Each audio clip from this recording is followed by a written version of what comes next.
Video' editing কেনেকৈ কৰে ইমানে সুধি থাকে নহয়, সেইকাৰণে আজি ভাবিলোঁ মইনো ভিডিঅ' এডিটিং ক'ত কৰোঁ আৰু কেনেকৈ কৰোঁ, আৰু মই ভিডিঅ' অকলে বনাই পিনে কেনেকৈনো এডিটিং কৰোঁ আপোনালোকক দেখুৱাওঁ ব'লক। মোবাইলৰ স্ক্ৰীনটো অন কৰি লৈছোঁ আৰু মই VN এপটো ব্যৱহাৰ কৰোঁ। আপোনালোকে প্লে ষ্টৰত গৈ VN এপটো ডাউনলোড কৰি ল'ব। তাৰপিছতে VN এপটো খোলাৰ পিছতেই এই কাষতে থকা যোগ চিনডাল যে দেখিছে সেইডাল চুই দিব, আৰু যোগ চিনডাল চুই দিয়াৰ পিছতে কেঁচিখন লৈ ল'ব।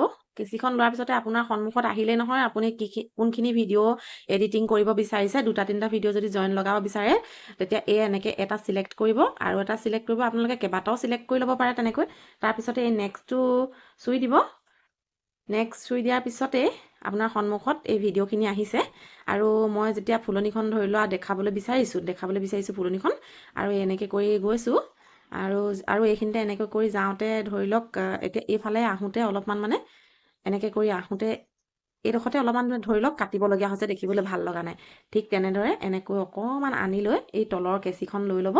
কেঁচিখন লৈ আৰু অকণমান প্লে কৰি এইডোখৰ পৰা আমি দেখুৱাম ধৰি লওক, তেতিয়া এইখিনিতে আকৌ প'জ কৰি আকৌ কেঁচিখনে কাটি দিব। তাৰপিছত এই হালধীয়া অংশলৈ গুচি যাব, হালধীয়া অংশকণ ডিলিট কৰি দিব। তাৰপিছত আপোনাৰ মানে ভিডিঅ'টো এনেকুৱা হ'ব, এইখিনিৰ পৰা চিধা এইখিনিলৈ গুচি আহিব। তাৰপিছতে আকৌ বেলেগকৈ আপোনালোকে যদি ইয়াত এতিয়া একো মই ভইচ দিয়া নাই, ধৰি লওক ভিডিঅ'টোহে কৰিলোঁ ভইচ নিদিয়াকৈ, এতিয়া সেই সম্পূৰ্ণ ভিডিঅ'টোত আপোনালোকৰ প্ৰায় এইখিনি মানে হ'লেই আৰু ইয়াতে। আৰু ভিডিঅ'টো যদি অকণমান এই একেবাৰে শেষৰ যিটো ইনপুট টাইটেল যে আপোনালোকে টাইটেল লিখিব পাৰে, নহ'লে বা আপোনালোকে এই টাইটেলটো ডিলিট কৰি দিব। মই এইটো সদায় ডিলিটে কৰি দিওঁ। আৰু আপোনালোকে ভিডিঅ'টো যদি অকণমান লেজি নিচিনা লাগিছে ধৰি লওক ফাষ্ট কৰিব বিচাৰে, তেতিয়া এই তলতে থকা ঘড়ীটো দেখিছে নহয়, সেই ঘড়ীটো চুই দিব। ঘড়ীটো চুই দিয়াৰ পিছতে আপোনালোকে এই ৰেগুলাৰলৈ যাব। ৰেগুলাৰলৈ গৈ আপোনালোকে কিমান স্পীডত কৰিব বিচাৰে, অকণমান ধৰি লওক 1x1 কৰিব বিচাৰে নে 1.2x কৰিব বিচাৰে। আচলতে 1.1x কৰিলে অকণমান লিমিটত থাকে, আৰু 1.2xটো বহুত বেছি হৈ যায়। তাৰপিছত আপোনালোকে অকল এটা ক্লিক নকৰিব, এপ্লাই টু অলত ক্লিক কৰিব। তেতিয়া কি হ'ব, গোটেই ভিডিঅ'টো মানে আপোনালোকৰ এটা হিচাপত ধুনীয়াকৈ চলি যাব, মানে অলপমান খৰকৈ। তাৰপিছতে যেতিয়া মই এই ভিডিঅ'টো চিম্পুলকৈ কোনো ভইচ নিদিয়াকৈ কেপচাৰ কৰি ল'লোঁ, তাৰপিছত এতিয়াতো মই কিবা এটা ক'ব লাগিব হয় নে নহয় ভিডিঅ'টোত।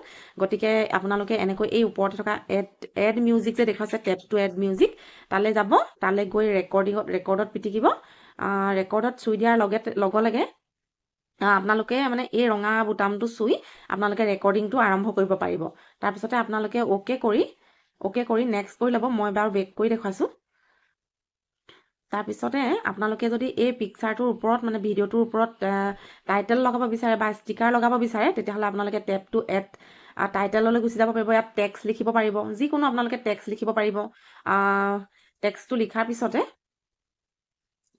পিছত নহ'লে বা আপোনালোকে ষ্টিকাৰো লগাব পাৰিব, টেপ টু এড ষ্টিকাৰ। আপোনালোকে যদি কিবা ধৰি লওক ভিডিঅ'টোত দেখুৱাব বিচৰা নাই, সেইখিনিতে আপোনালোকে ষ্টিকাৰ এটা দেখুৱাব বিচাৰে, নহ'লে বা কাৰোবাক যদি আপোনালোকে কিবা এটা মেনশ্যন কৰিব বিচাৰে, তেতিয়াহ'লে আপোনালোকে ফটোলৈ যাব পাৰিব। দেখিছে ন অপশ্যন দুটা, সেই অপশ্যন দুটা এটা ষ্টিকাৰ এটা ফটো, তেনেকৈ আপোনালোকে কৰিব পাৰিব দি। তাৰপিছতে যদি আপোনালোকে ভিডিঅ'টোত ভইচ নিদিয়ে, তেতিয়াহ'লে আপোনালোকে কাষতে থকা যিটো মাইকৰ মানে চিম্বল আছে যে, সেই মাইকৰ চিম্বলটো এনেকৈ কাটি দিব। তেতিয়া সেইটো আপোনালোকৰ মানে বেকগ্ৰাউণ্ডৰ পৰা কোনো ধৰণৰ ভিডিঅ'টো কৰাৰ সময়ত যিখিনি চাউণ্ড আছিলে, সেই চাউণ্ডখিনি নাহা হৈ যাব। আৰু আপোনালোকে যিখিনি টেপ টু এড মিউজিকত যে গৈ আপোনালোকে কি বুলি ক'ম এতিয়া, ভইচ ডাবিং কৰিলে, সেই ভইচ ডাবিংখিনি ইয়ালৈ আহি যাব ধুনীয়াকৈ। তাৰপিছতে আপোনালোকে ইয়াত ফিল্টাৰ ইউজ কৰিব পাৰিব, দেখিছেই, আৰু এইখিনি বহুতখিনি আছে। ক্ৰপ কৰিব পাৰিব, মিৰৰ মানে অনেকখিনি কৰিব পাৰিব। কিছুমান ডোখৰ জুম কৰিব পাৰিব, তেনেকৈ বিভিন্ন ধৰণৰ। মই এনেই সাধাৰণভাৱে মই ভিডিঅ'বিলাকত বৰ বেছি এডিটিং নকৰোঁ, একেবাৰে সাধাৰণভাৱে মানে যিডোখৰ কাটিবলগীয়া সেইডোখৰহে কাটোঁ, আৰু বিশেষ মই একো এডিটিং নকৰোঁ। আৰু মই কেনেকৈ এডিটিং কৰোঁ বহুতে সুধি থকাৰ বাবে আজি ভিডিঅ'টো দেখুৱালোঁ। আৰু দেখিছে ন ওপৰতেই নীলা ৰঙৰ কাঁচিনডাল, সেইডাল চুই দিব। তাৰপিছতে আপোনালোকে এক্সপৰ্ট কৰি দিব এইটো ভিডিঅ'। আপোনালোকৰ মানে দিবৰ বাবে ৰেডিয়ে হৈ গ'ল। আৰু গেলেৰীলৈ যোৱাৰ পিছত আৰু জানেই নহয় বাকীখিনি প্ৰচেছ।